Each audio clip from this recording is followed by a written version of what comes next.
میرا رضا میرا رضا میرا رضا میرا رضا ہے، وہ رضا میرا رضا میرا پیٹ پیچھے برائی کرتی ہے. ذرا اللہ کا کلام سنو. پوری دنیا غلط ہو سکتی ہے مگر اللہ کا کلام غلط نہیں ہو سکتا.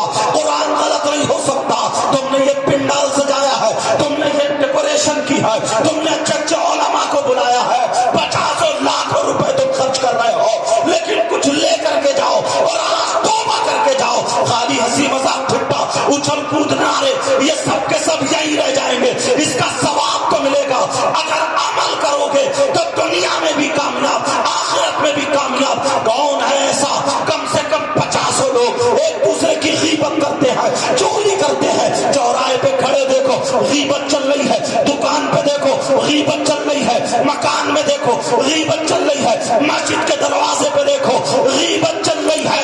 اب ذرا سنو, اگر مائی کا لال کوئی غلط ثابت کر دے تو منہ مانگا انعام دیا جائے گا.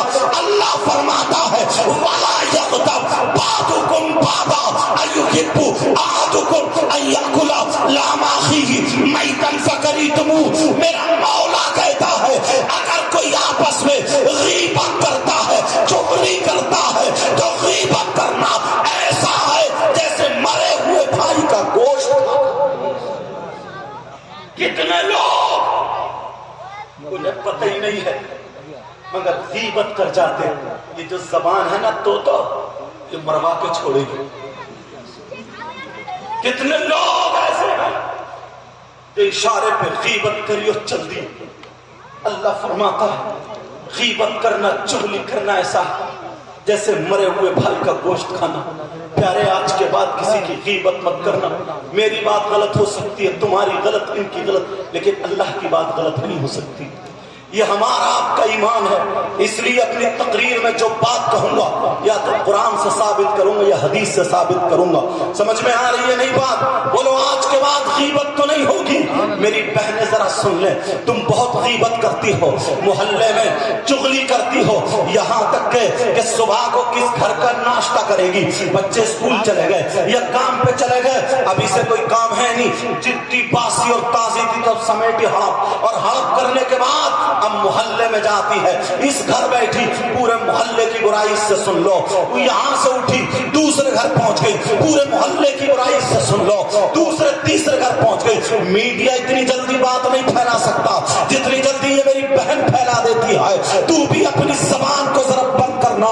میرے نبی کی بارگاہ میں 2 عورتیں جاتی ہیں, اللہ اللہ وہ 2 عورتیں جب پہنچتی ہے ذرا سننے کی بات ہے. میرے نبی کی بارگاہ میں پہنچی, اپنے مسائل بیان کرنے لگی, کہنے لگی آقا ہماری یہ بات ذرا سن لے.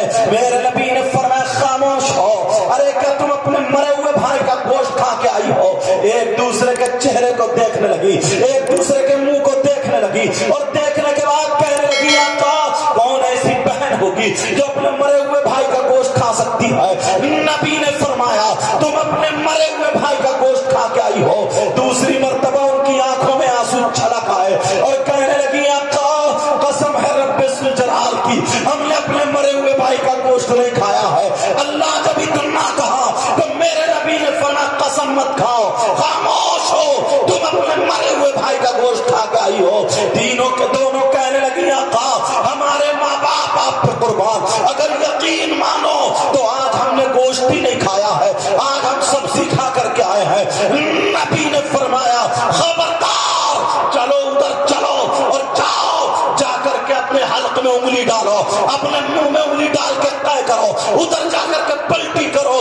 دونوں کہنے لگی آقا کیا فرما رہے ہیں, آقا کیا ہو گیا؟ نبی نے فرمایا چلو ادھر جاؤ اور جا کر کے طے کرو, پلٹی کرو. دونوں عورتیں جب ادھر جاتی ہیں, ادھر جا کر کے دیکھا انہوں نے جب طے کی اور طے کرنے کے بعد جب پلٹی کی ہے تو خدا کی قسم ابو اللہ سمرقندی لکھتے ہیں کہ ان کی حلق سے ان کی پلٹی میں گوشت کی پوٹیاں نکل رہی تھی, گوشت کے لوتھڑے نکل رہے تھے, گوشت کے ٹکڑے نکل رہے تھے.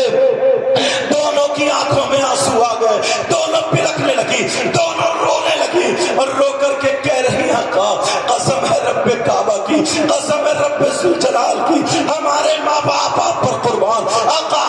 نہیں بول رہے آقا آج ہم نے گوشت نہیں کھایا تھا آقا مگر یہ بوٹی کہاں سے نکل رہی ہے یہ گوشت کے ٹکڑے کہاں سے نکل رہے ہیں یہ گوشت کے لوتڑے کہاں سے نکل رہے ہیں او غیبت کرنے والوں سن لو او غیبت کرنے والی بہن تو بھی سن لے میرے نبی نے فرمایا ارے مجھے معلوم ہے تو گوشت کھا کر کے نہیں آئی ہے مگر جب تو گھر سے نکلی تھی پھر یہ گھر سے نکلی جب دونوں اکٹھی ہو گئی تو تیسرے کی غیبت کرنا شروع کر دی تم چغلی کرتی ہوئی آئی ہو غیبت کرتی ہوئی آئی ہو پیٹ پیچھے برائی کرتی ہوئی آئی ہو بولو آئی ہو یا نہیں آئی ہو ہاں کام سے ایسا ہوا ہے تو نبی نے فرمایا سنا کسی کی غیبت کرنا ایسا ہے جیسے مرے ہوئے بھائی کا گوشت کھانا کسی کی چغلی کرنا ایسا ہے جیسے مرے ہوئے بھائی کا گوشت کھانا کسی کی پیٹ پیچھے برائی کرنا ایسا ہے جیسے مرے ہوئے بھائی کا گوشت سارے لوگ ہاتھ اٹھاؤ سب لوگ ہاتھ اٹھاؤ علماء بھی اٹھا لیں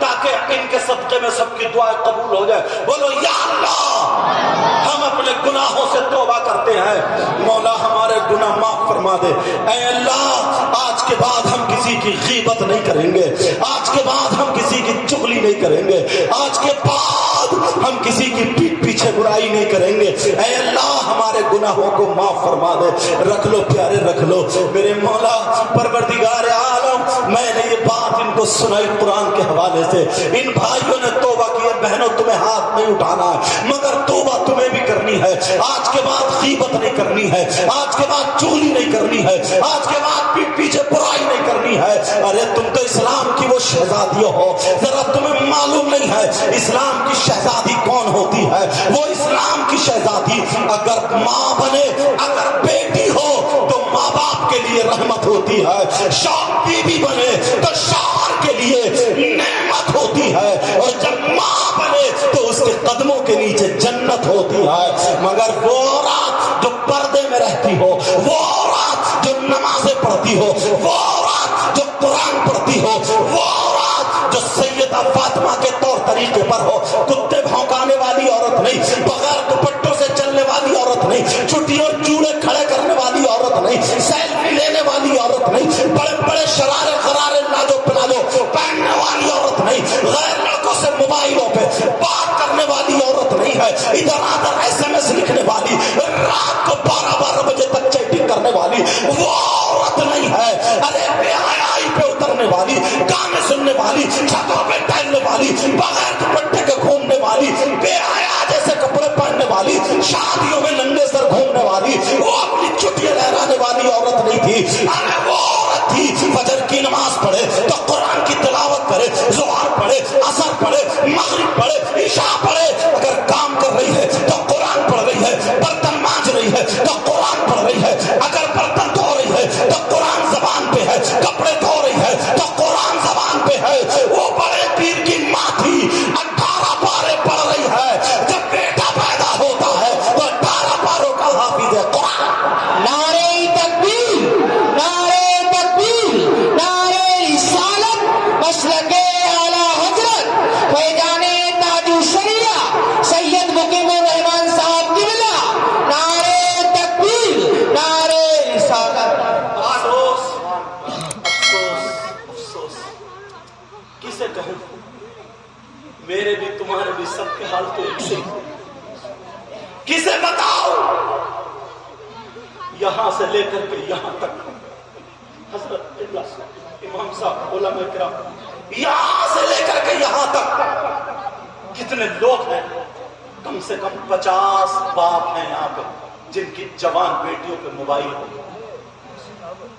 بولو کیا نہیں ہے جوان بیٹیوں پہ موبائل کیا ضرورت ہے موبائل کی کون سا ایسا اس کا رشتہ دار ہے جو تم نے اسے بات کرنے کو دے دی پاگل تو نہیں ہے اللہ کے بندو 3 روٹی کھاتے 1.5 کی عقل رکھو کیوں دیا موبائل کون سے اس کے ٹرک چل رہے ہیں کارخانے چل رہے ہیں فیکٹری چل رہی ہے جو موبائل کے بغیر پورا خاندان بھوکا مر جائے گا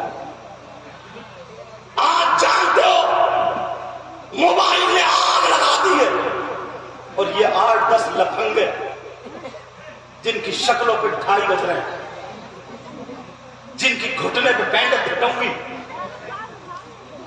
کولے میں گوشت نہیں پیچھے سے نکلی جا رہی ہے، نیکر سڑا ہوا جیسے گریس لگا ہوا، بال جیسے سیئی کے کانٹے، توبہ توبہ توبہ توبہ، اچکا گئی تو چکا، کبھی اس چھت پہ کو دیکھ لیا، کبھی اس چھت پہ، شادی میں وہیں پہ کھڑا ہوتا جدھر کو عورتوں کا گزر ہوتا. یہ نبی کا غلام ہو سکتا ہے؟ یہ باپ کا باپ. میں اس باپ سے پوچھنا چاہتا ہوں، مجھے یہ بتاؤ بیٹی کو موبائل کیوں دیا؟ یہ جو 10,000 کا 5,000 کا 15,000 کا موبائل چلا رہی ہے، واٹس ایپ چلائے گی کہاں چلائے گی؟ ہوش ہے کچھ؟ فیس بک چلائے گی کہاں چلائے گی؟ ہوش ہے؟ یوٹیوب کیا دیکھے گی؟ ہوش ہے کچھ؟ آج سینکڑوں لڑکیوں کی زندگی برباد اس باپ نے کی. جو لڑکی تم کیا سمجھو تمہاری تعریف کر کے تم سے نوٹ لوں گا؟ جب تم نے بلایا ہے تو نبی کی باتیں ان کا نواسہ تمہیں دے کر کے جائے گا.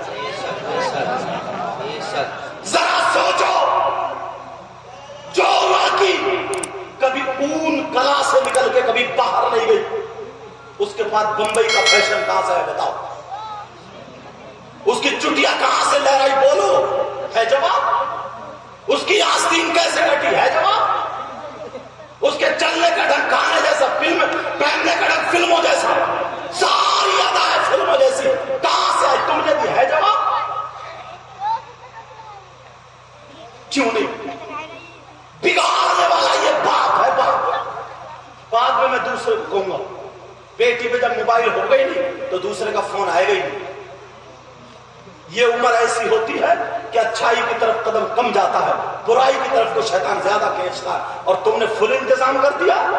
اور یہ ماں جس کو نبی نے فرمایا سب سے پہلا مدرسہ ماں کی گود ہے، اس ماں کے قدموں کے نیچے جنت ہے. اور یہ بوڑھی ہو گئی 45 سال کی، اس کے گنٹھے یہاں پڑے اب بھی، اس کا میک اپ بھی ختم ہے. شادیوں میں سنگار میز میں مینڈک بنی پڑی ہے، اتنا اوچھا، اتنا گندا، اتنا برا لباس دیکھنے تک میں اچھی لگ رہی ہے. شرم آیا، غیرت ختم. اس ماں سے پوچھو، ماں سے، تیری بیٹی زینے کے حال میں کھڑے ہوئے گھنٹوں گھنٹوں باتیں کہاں کر رہی ہے؟ بول. لحاظ میں پڑی ہوئی باتیں کہاں کر رہی ہے؟ بول. چھت پہ جا کر کے کہاں کر رہی ہے؟ بول. آٹا گندریا موبائل یہاں لگا. ہلو، تو ماں ہے کہ دشمن؟ بس بچے پیدا کر دیے دھڑا دھڑا، اسی کا نام ماں باپ ہے. بچے تو کتیوں اور کتے بھی پیدا کرتے ہیں. میری بات بری لگ رہی ہے لیکن سن لینا، بچے تو جانور بھی پیدا کرتے ہیں، پھر انسان میں فرق کی کیا رہ گیا؟ تو ماں کدھر سے ہے؟ تو ابھی ماں بنی نہیں ہے. یہ ماں نہیں بنی، اس سے اچھی تو نوکرانی ہونی چاہیے تھی. یہ ماں، اسے سب پتا میری بیٹی کہاں بات کر رہی ہے. باپ اگر کام پہ چلا گیا، اس بیچارے کو پتہ نہیں، اس سے سب چھپایا جا رہا ہے. یہ ماں ہے دوشی ماں، جوان بیٹی کو بگاڑنے والی ماں. جب بالکل پیالہ بھر گیا، بے عزتی سر پہ آ گئی، اب یہ مگرمچھ کے آنسو نکال رہی ہے شوہر کے سامنے. اب رو رہی ہے لمبے لمبے آنسوؤں سے. اب کہہ رہی ہے کہ پتہ نہیں میری بیٹی کو کسی نے جادو کرا دیا، میری بیٹی کا کسی نے دماغ پھروا دیا، میری بیٹی پہ بھوت آ گیا، جن آ گیا. کچھ نہیں آیا، اس ماں کی کمر میں 3 لت مارو اور گرا دو. آج سماج دیکھ کے آگ لگ جاتی. تجھے ماں بنایا تھا ماں، اس ماں کو سب پتا ہے. کوئی دماغ نہیں پھرا.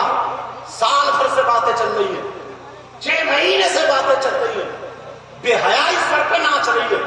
یہ ماں کو پتا ہے. او لوگوں، یہ آمد سرکار کے موقع پر تم آئے ہو، یہ جلسہ کیا اللہ والے کی موجودگی میں. تمہیں اس اللہ والے کا واسطہ، تمہیں نبی کے بچوں کا واسطہ، تمہیں کربلا والوں کا واسطہ، تمہیں صحابہ کا واسطہ. آج یہ عہد کر کے اٹھنا ہے، آج یہ عمل کر کے اٹھنا ہے. بیٹیوں کے ہاتھ میں موبائل نہیں ہونا ہے. اگر دینا ہے تو ہمیں دینی کتاب دینا ہے، اگر دینا ہے تو ہمیں اسلامی کتاب دینا ہے، اگر دینا ہے تو ہمیں قرآن دینا ہے، اگر پڑھوانا ہے تو فاطمہ کی سیرت پڑھوانی ہے، خدیجہ کی سیرت پڑھوانی ہے، حضرت